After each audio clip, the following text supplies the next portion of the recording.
This podcast contains adult themes and graphic violence. Listener discretion is advised. A commercial-free version of this podcast is available on Patreon for $1 a month. Patreon.com/Beyond Contempt Podcast. I'm Renee, and this is Beyond Contempt True Crime.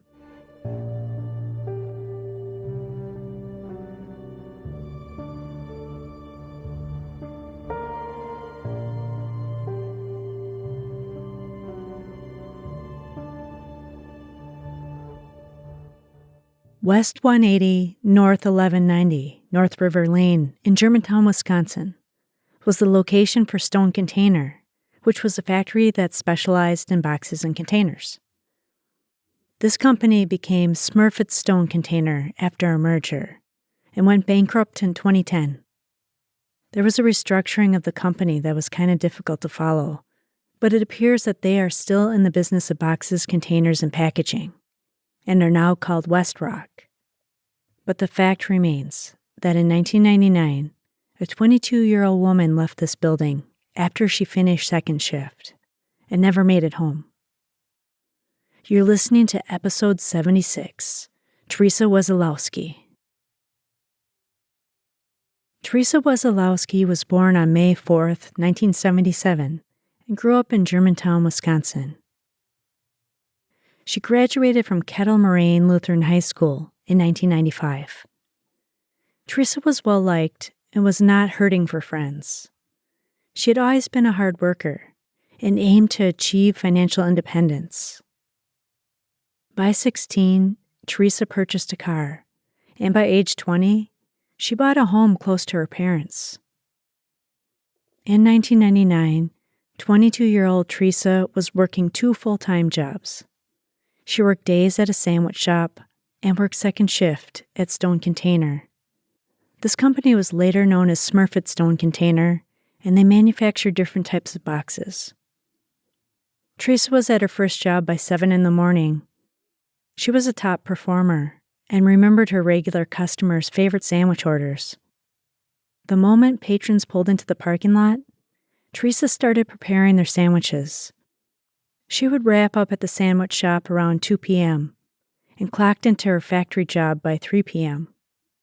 The box factory was a male-dominated work environment.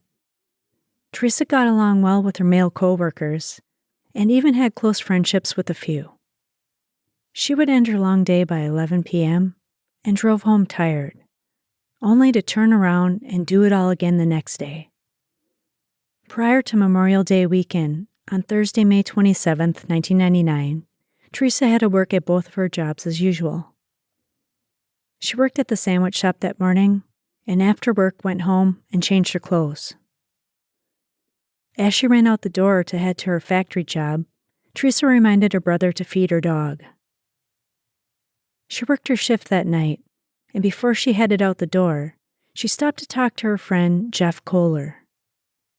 He worked on third shift and was preparing to clock into work. Jeff joked around with Theresa and asked when she was going to switch to third shift to work with him. They finished up their conversation, and Theresa left Stone Container for the night. On Friday, May 28, 1999, at 5:30 a.m., first shift worker Craig Hohensee was heading to the box factory and found Theresa Wesolowski's body face down in a ditch. Stone Container was in an industrial park on the corner of Brunson Road and North River Lane. They found her body on Brunson Road, not far away from work, and next to her car. Theresa was pale. There was blood everywhere, and someone had stabbed her many times. That same day in Milwaukee, a 31-year-old man was fatally shot in the head, and 3 younger folks were wounded, ages 20, 14, and 20. Young people being harmed or murdered was typical every other day news for Milwaukee. But this was not the case for Germantown. Years go by without a murder occurring. Germantown is just northwest of Milwaukee and is approximately a 20-minute drive from the city. Germantown is a small community of 20,000 people, Irish and German immigrants first settled there in the mid-1800s. The small village started out as an agricultural economy and had grown to include healthcare, finance, retail, education, construction, and of course manufacturing sectors, which Stone Container was part of. That 911 call from Craig Hohensee and the subsequent news of Theresa Wesolowski's death was implausible in the minds of many Germantown natives. How does a well-liked, industrious, 22-year-old woman end up dead after work? The autopsy showed that Theresa had been stabbed over 40 times on the front of her body and neck. She was not sexually assaulted, but there were bite marks on one of her breasts. The medical examiner believed she had not expected the attack because there were no signs of defensive wounds on her body. At some point, the perpetrator held Theresa face down and stabbed her, since that was the position they found her in.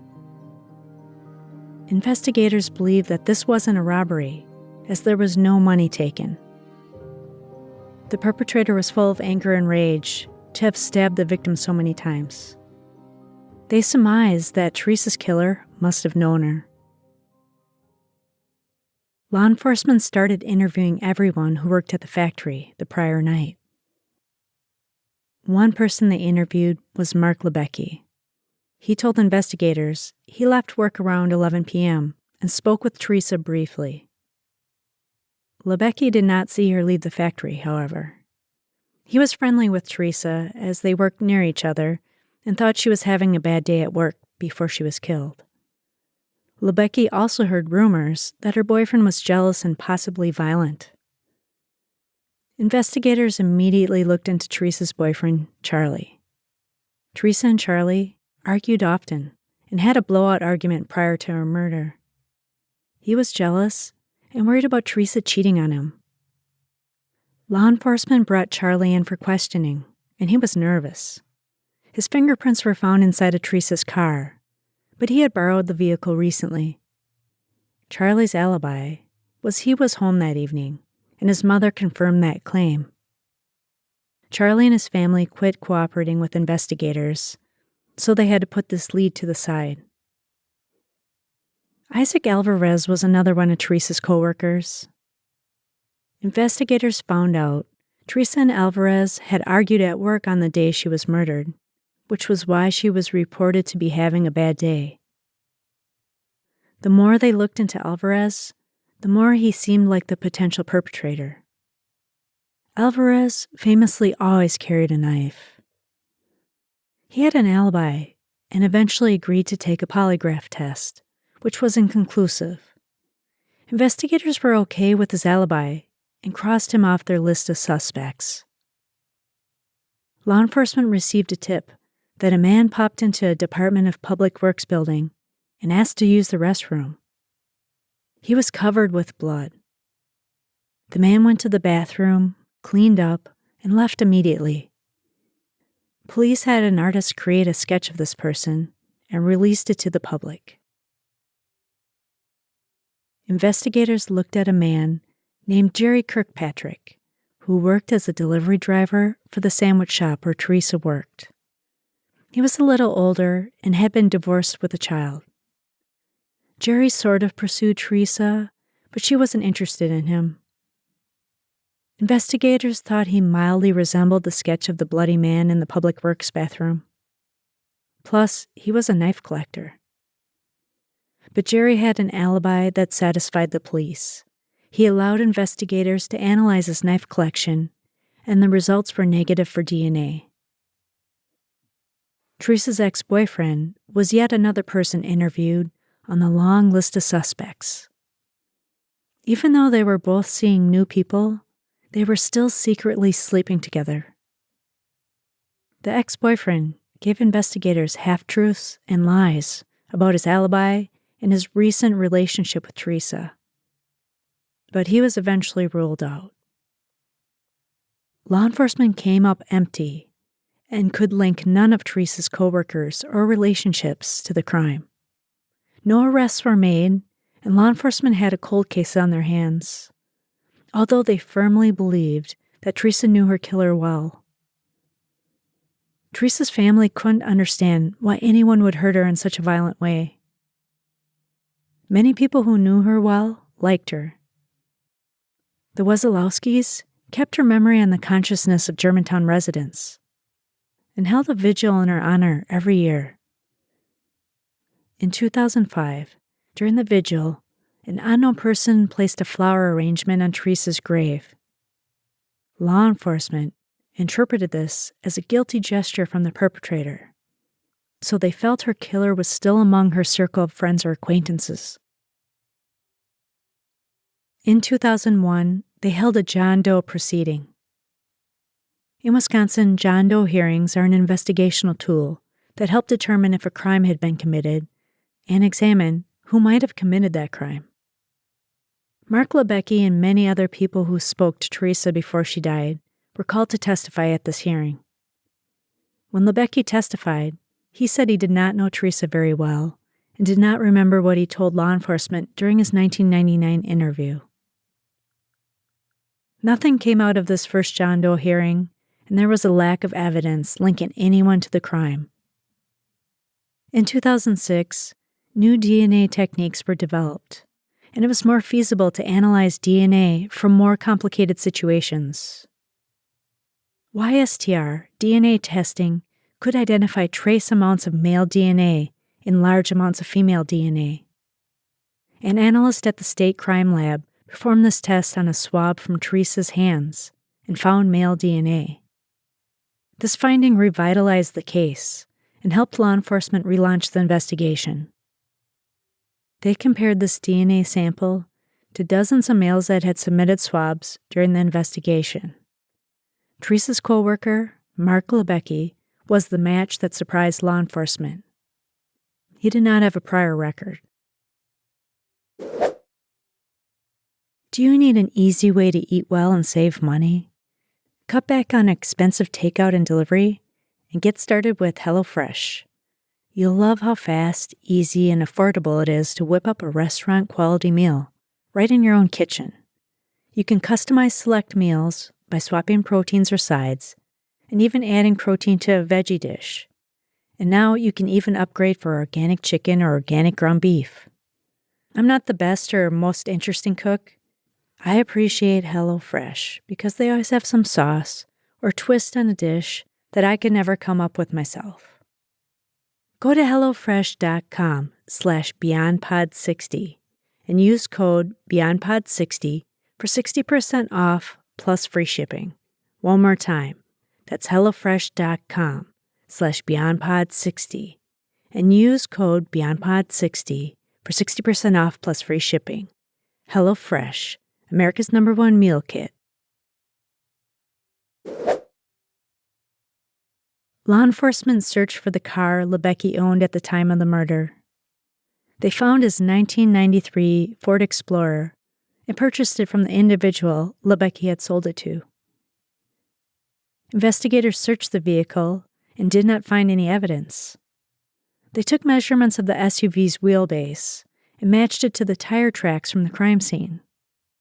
There had been tire marks etched into the earth as the vehicle sped away from the victim's body. There were size 10.5 bloody boot prints found at the crime scene from a brand called Texas Steer. Investigators confirmed Libecki purchased and wore those boots in 1999. He still had them all these years later. The murder weapon was never recovered, but the knife could have come from the box factory.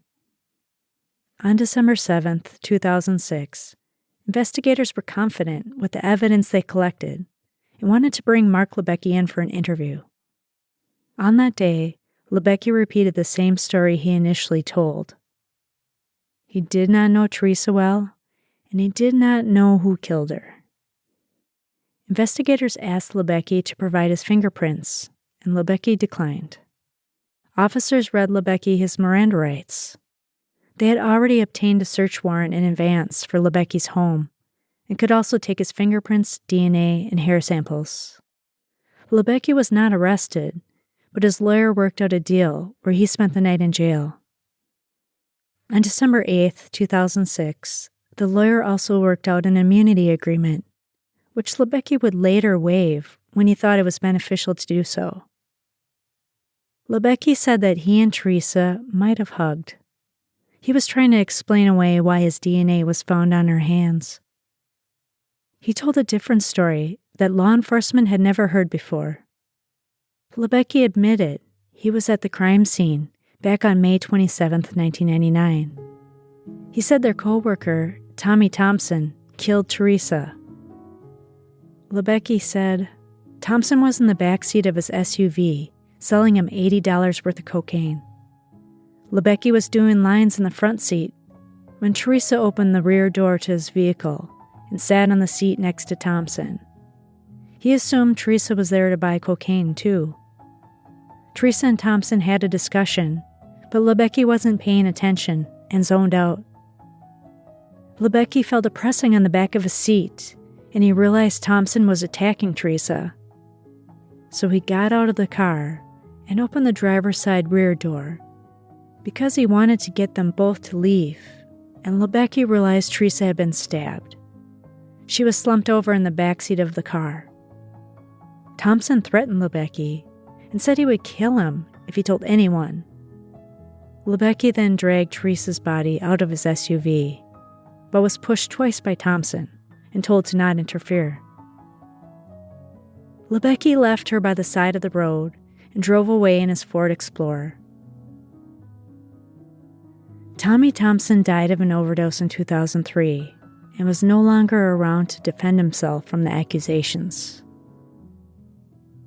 Libecki said there would be blood evidence in the backseat of that SUV, but police found nothing. Libecki was adamant there had to be evidence because blood soaked into his seat. Investigators did not believe his story. While Thompson died from an overdose of painkillers, investigators didn't believe he was involved in selling street drugs like cocaine. Thompson's fingerprints or DNA were not found in Libecki's SUV. There was only one set of boot prints at the crime scene, and if Thompson had been there should have been two sets. Plus, those who knew Theresa well knew she was not a person who used or was into drugs.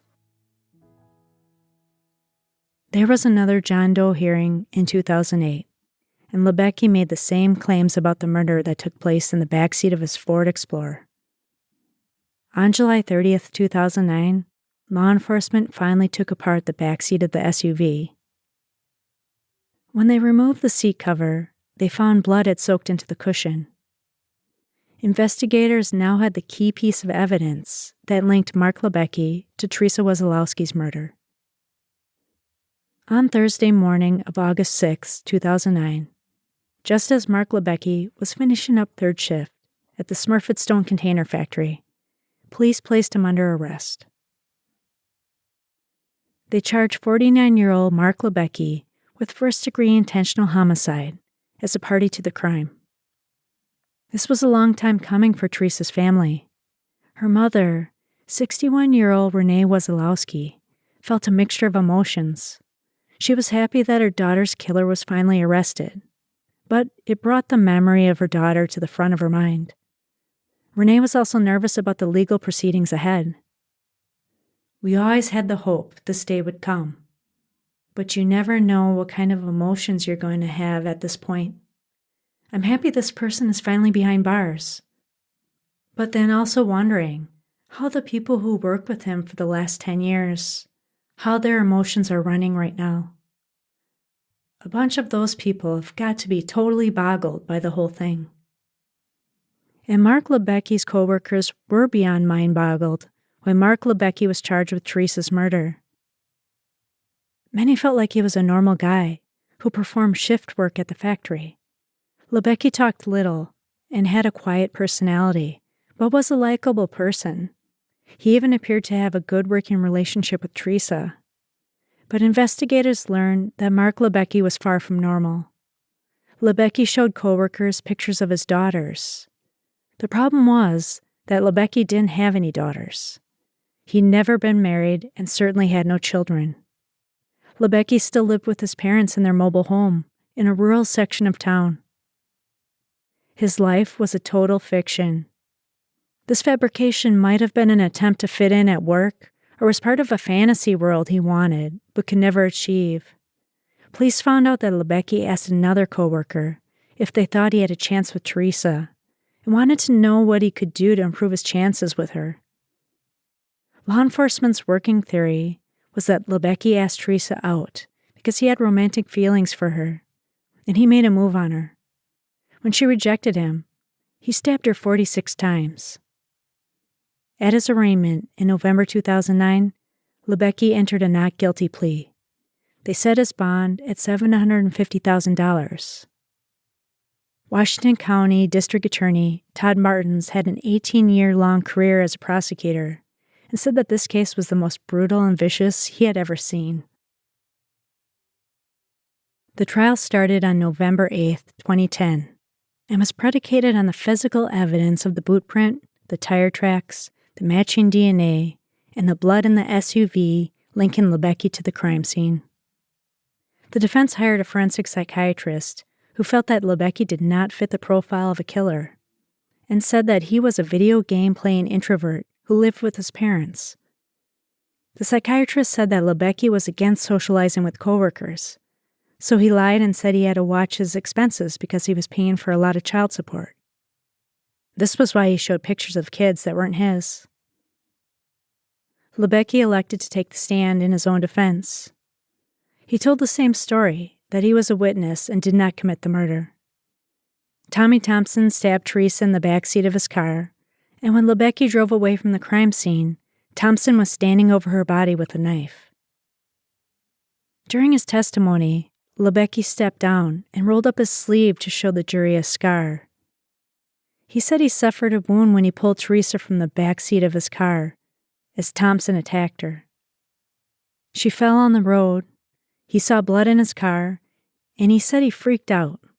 So Libecki sped away and didn't talk about what happened for years. His lawyer asked him why he didn't tell law enforcement the truth after Thompson died in 2003. Libecki said that he was afraid of Thompson and of 2 other people that were with Thompson on the night of Theresa's murder. Libecki went home and changed out of his bloody clothes. He was disturbed by what happened and stayed awake all night. The next day, Libecki cleaned up his car. He washed the inside with water and bleach. Libecki even cut out a piece of carpet that was soaked with blood and tossed his clothes from the night before. The DA got Libecki to admit unflattering facts about himself, that he used drugs. He lied under oath at the 2001 John Doe hearing, and he lied to coworkers when he said he was divorced with 3 kids. Prior to the closing argument, the prosecutor wanted the party to a crime modifier removed from the charges against Libecki. Libecki's lawyer did not object, since there wasn't much of a difference, because if a person is convicted of being a party to a crime, it was like they committed the crime. The prosecutor might have asked to drop this modifier for Theresa's family. If Libecki wouldn't take responsibility for the crime, then the charges would be the only admission of true guilt that they could get. It only took the jury 3 hours, and they found 50-year-old Mark Libecki guilty of first-degree intentional homicide. The district attorney recommended that Libecki be given life without parole. Theresa's mother said that Libecki doesn't understand how many people he has given life sentences to. Mark Libecki did not have any family or friends speak on his behalf at the sentencing. Washington County Judge Andrew Gonring said that Libecki lied on the witness stand, wouldn't take responsibility for the crime, and lacked remorse. They sentenced Mark Libecki to life in prison with no possibility of parole.